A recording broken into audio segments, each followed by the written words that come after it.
Bienvenidos a todos. El tema específico de hoy es el método filosófico. Comenzamos aclarando el significado de método.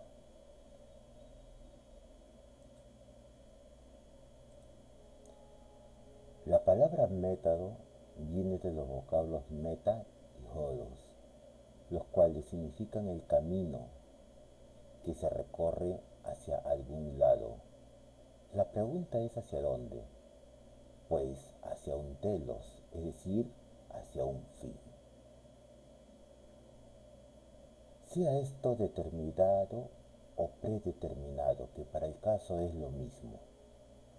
Con esto queda sugerido que el término método es totalmente opuesto a la suerte o azar, ya que siempre conduce a un fin propuesto, aunque la historia de la ciencia nos ofrezca casos que, por más sistemática que sea una investigación, en ella siempre hubo suerte, azar o accidente para lograr un objetivo, sea este una vacuna, un objeto o un descubrimiento de cualquier otra índole.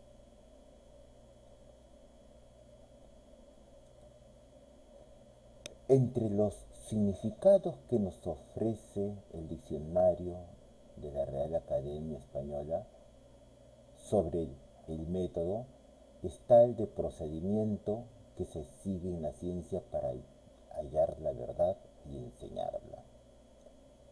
¿Será cierto esto? ¿Que el método solo se utiliza en la ciencia? Pues reflexionemos. El método se emplea en la ciencia y la disciplina que la estudia, por definición, sería la metodología, que significa etimológicamente estudio o trabajo del método, o estudio o tratado, y sería una subdisciplina de la epistemología, estudio o tratado de la ciencia o el conocimiento en general, según los gustos. A partir de la información presentada se puede colegir que si el método se emplea solo en la ciencia, entonces los animales, las personas con oficios no científicos y la filosofía, si no se le considera ciencia científica, no emplearían el método y por lo tanto estos temas no serían una preocupación de la metodología ni la epistemología. Esto no nos debería asombrar porque existen personajes que opinan así.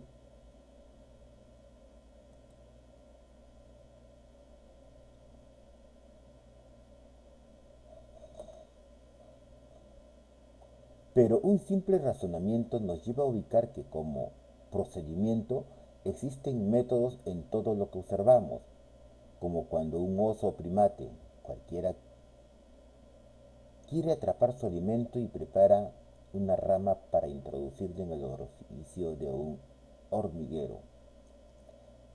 Este animal estaría utilizando un método, al igual que un ama de casa cuando cocina el plato favorito de la familia o cuando un carpintero hace un mueble.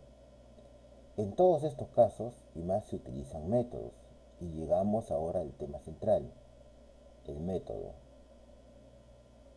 Y a la pregunta interesante, ¿quiénes utilizan métodos?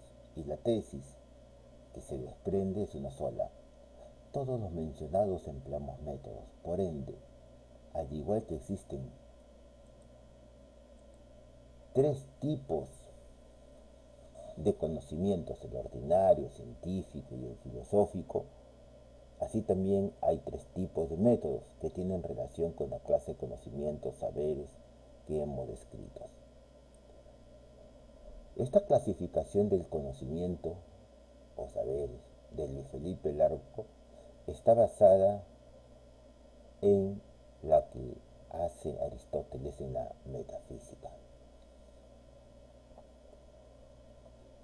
Lo que sí es cierto es que tanto la metodología como la epistemología no se preocupan por los métodos ordinarios ni filosóficos.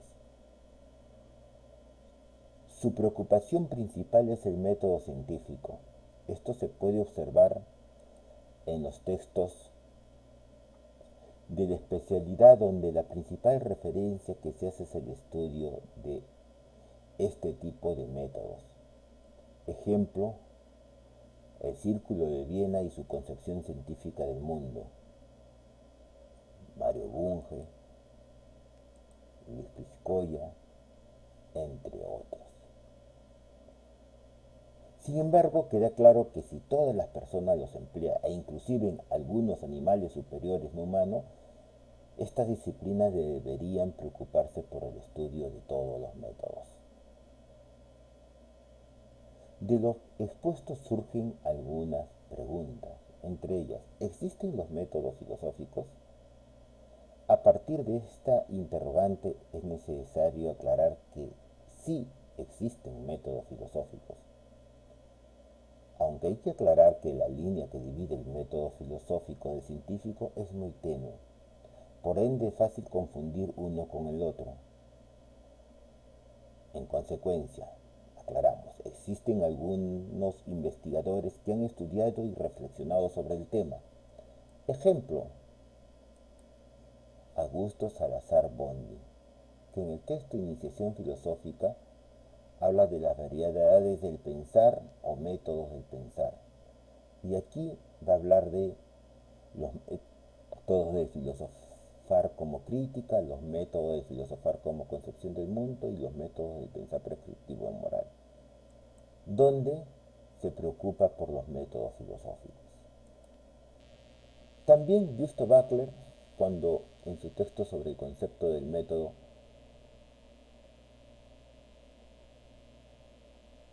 dice o hace decir que pocas obras filosóficas tratan el concepto de método, pero los métodos filosóficos están superados por las finalidades filosóficas, es decir, que depende de estas. Y define al método como un procedimiento, aclarando lo que después vendría a ser un procedimiento. Esto es interesante porque nos da una idea de lo que es en general el método y sobre todo de que el concepto de método, al estar íntimamente relacionado con todo procedimiento o actividad, no solamente humana, para mi gusto, podríamos decir, exceptuando de los métodos ordinarios o científicos, que existen métodos filosóficos específicamente. Y me he tomado la molestia solo de enumerar algunos que han sido empleados en la historia de la filosofía. Como procedimiento, podemos ver que Pitágoras utiliza un método al definir la concepción o definición conceptual de la filosofía como observación o contemplación. Parménides, al utilizar en su definición de el ser es y el no ser no es, establece tres principios lógicos que han sido usados en la historia de la lógica: identidad, no contradicción y tercer excluido. Heráclito, al afirmar que todo fluye y que somos y no somos, utiliza también otro principio lógico, otro procedimiento, que es el principio lógico de contradicción. Los sofistas también utilizan un método, el de erística, que es la disputa, el debate o la pelea con palabras, o pelea de palabras. Sócrates, la mayéutica; Platón, la dialéctica; Aristóteles utiliza lo que más adelante en la Edad Media se va a conocer como silogismo en la lógica y la generalización, que está íntimamente ligada a los métodos deductivo e inductivo. Inclusive en la ética y política utiliza el análisis. es decir, la división, que va del todo a la parte. Estos métodos fueron utilizados en la Edad Antigua. En la Edad Media y Moderna son utilizados también otros métodos, pero estos métodos, por ejemplo, en la Edad Media como procedimientos, lo podemos ver en San Agustín, en Santo Tomás, pero hay una preocupación que surge en la Edad Moderna, que son los métodos utilizados en la filosofía natural, como en Francis Bacon y el método de las tres tablas, presencia, ausencia y grados, y en Galileo Galilei los pasos o el proceso de observación, elaboración de hipótesis, pruebas experimentales, cálculos matemáticos, se puede apreciar como método científico.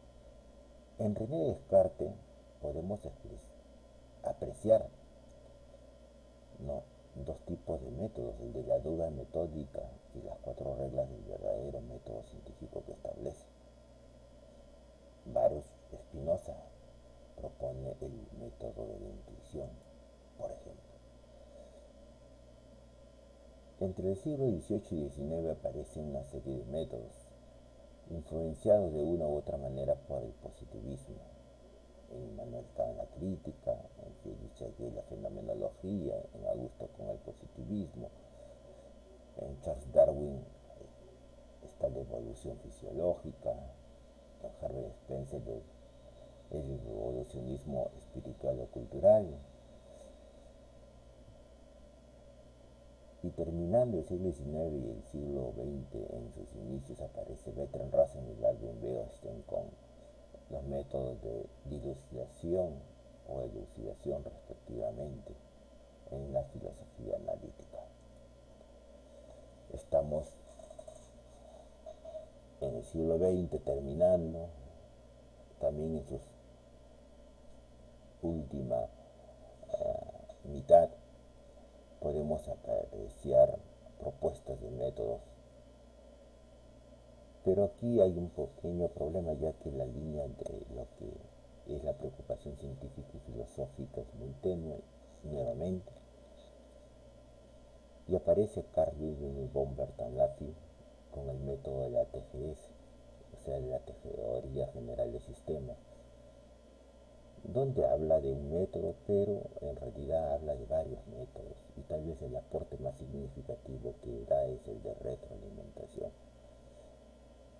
El pensamiento sistémico de Joseph O'Connor, Jean Mardemo y Peter Senge también propone un método que es el holístico o pensamiento circular, y el pensamiento complejo de Ralph Morin propone un método de la complejidad que utiliza la verificación y reflexión. Todos estos son a grandes rasgos los métodos que podemos emplear. Muchas gracias.